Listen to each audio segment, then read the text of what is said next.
Assalamualaikum warahmatullahi wabarakatuh. Bismillahirrahmanirrahim. Rabbi syrahli sadri wa yassirli amri wahlul 'uqdatam min lisani yafqahu qawli. Amma ba'd. Alhamdulillah, segala puji kita panjatkan kepada Allah Subhanahu wa taala.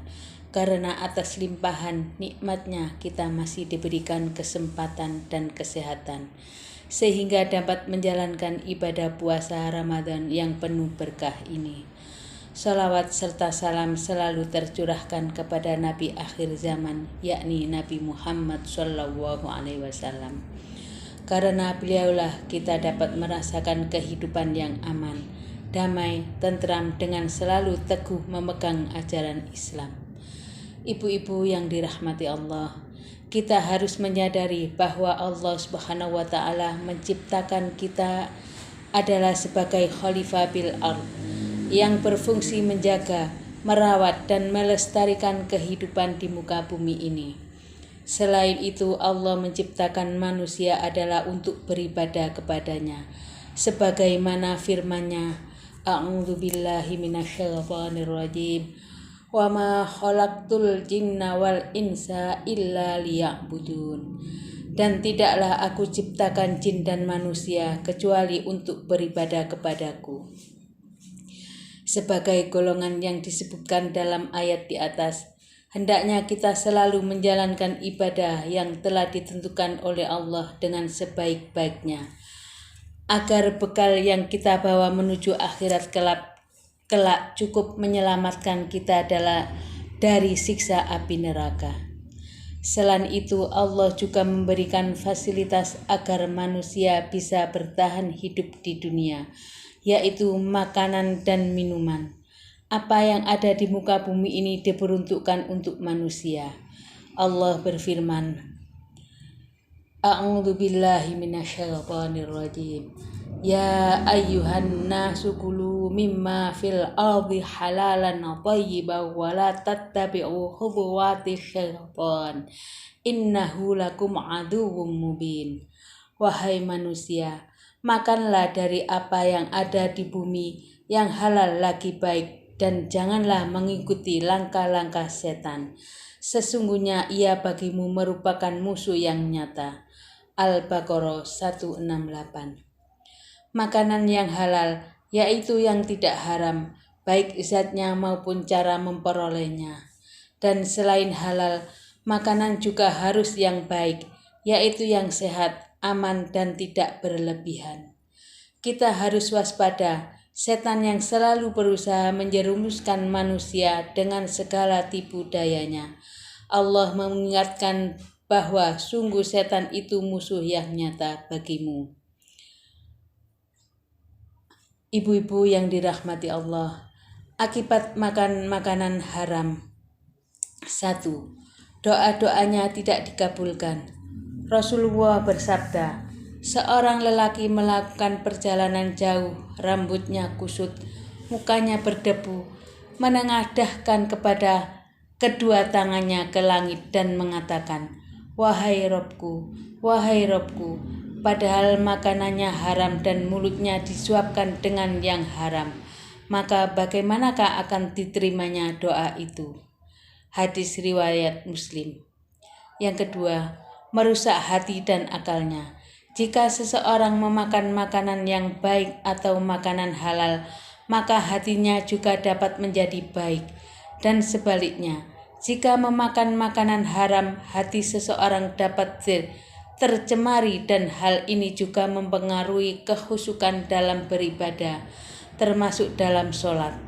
Makanan yang haram juga dapat mengeraskan hati seseorang sehingga tidak mampu melihat kesusahan orang lain dan enggan membantunya. Yang ketiga, amalan tidak diterima. Ibnu Abbas berkata bahwa Sa'ad bin Abi Waqqas berkata kepada Nabi Muhammad SAW, Ya Rasulullah, doakanlah agar aku menjadi orang yang dikabulkan doa-doa oleh Allah. Apa jawaban Rasulullah? Wahai Sa'ad, perbaikilah makananmu, makanlah makanan yang halal. Niscaya engkau akan menjadi orang-orang yang selalu dikabulkan doanya.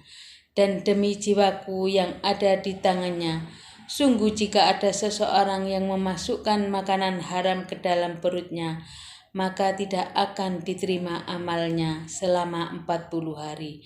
Dan seorang hamba yang dagingnya tumbuh dari hasil menipu dan riba, maka neraka lebih baik untuknya. Hadis riwayat At-Tabrani.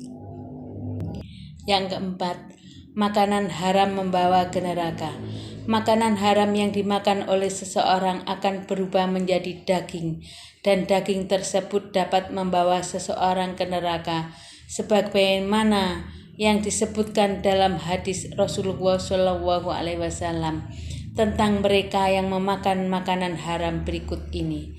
Tidaklah tumbuh daging dari makanan haram, kecuali neraka lebih utama untuknya. Hadis riwayat At-Tirmizi. Yang kelima, mengurangi iman dalam hatinya. Mengkonsumsi makanan haram tidak hanya berdampak pada hati dan akalnya, tetapi juga pada keimanannya. Makanan dan minuman haram dapat mengurangi iman seseorang dan mengganggu ibadahnya, sebagaimana hadis tentang peminum khamr berikut ini. Tidaklah peminum khamr ketika ia meminum khamr termasuk seorang mukmin. Hadis riwayat Bukhari dan Muslim. Yang keenam, rusaknya keturunan. Seseorang yang memberi anaknya makanan dengan makanan haram tidak akan mendapatkan kebaikan. Sebaliknya, makanan haram tersebut dapat merusak akhlak dan kebaikan yang ada pada diri anak. Inilah kenapa orang tua yang memberikan makanan haram pada anaknya seringkali memiliki anak yang susah diatur dan cenderung membangkang. Yang ketujuh, mendolimi diri sendiri.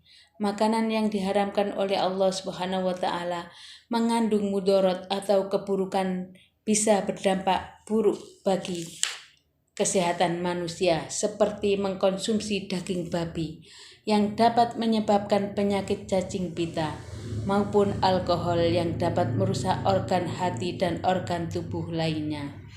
Akibat makan makanan haram sangatlah tidak baik, dan oleh sebab itu, sebagai umat muslim, kita harus senantiasa memakan makanan yang halal dan memberikan anak-anak kita makanan dari rezeki yang halal. Ibu-ibu yang dirahmati Allah, dalam rangka mengamalkan ayat tersebut di atas, kami mengajak ibu-ibu untuk sadar halal. Sadar halal dimulai dari keluarga kita masing-masing. Berdasarkan Undang-Undang Nomor 33 Tahun 2014 tentang jaminan produk halal, pemerintah mengharuskan sejak tanggal 17 Oktober 2024 semua makanan dan minuman yang beredar di masyarakat sudah bersertifikasi halal dengan program WHO atau Wajib Halal Oktober. Karena itu kami MAG-PDA Kabupaten Pasuruan berkolaborasi dengan LPH KHT atau Lembaga Pengawas Halal dan Kajian Halalan Thayyibah PDM Kabupaten Pasuruan siap membantu ibu-ibu yang punya usaha untuk memperoleh sertifikat halal. Semoga kita senantiasa diberikan pemahaman beragama oleh Allah dan dijauhkan dari segala perbuatan yang dibenci oleh Allah. Semoga segala ibadah yang telah ataupun akan kita kerjakan diterima oleh Allah sebagai pemberat amal baik di akhirat kelak. Demikian sedikit yang dapat kami sampaikan. Jika ada salah maupun kurangnya, kami memohon maaf. Kami akhiri dengan doa. Allahumma kfinna bihalalika an haramika wa aghnina bifadlika amman siwak. Ya Allah, limpahkanlah kecukupan kepada kami dengan rizki-Mu yang halal dari memakan harta yang Engkau haramkan, dan cukupkanlah kami dengan kemurahan-Mu dari mengharap uluran tangan selain-Mu. Amin. Billahi taufiq wal hidayah. Wassalamualaikum warahmatullahi wabarakatuh.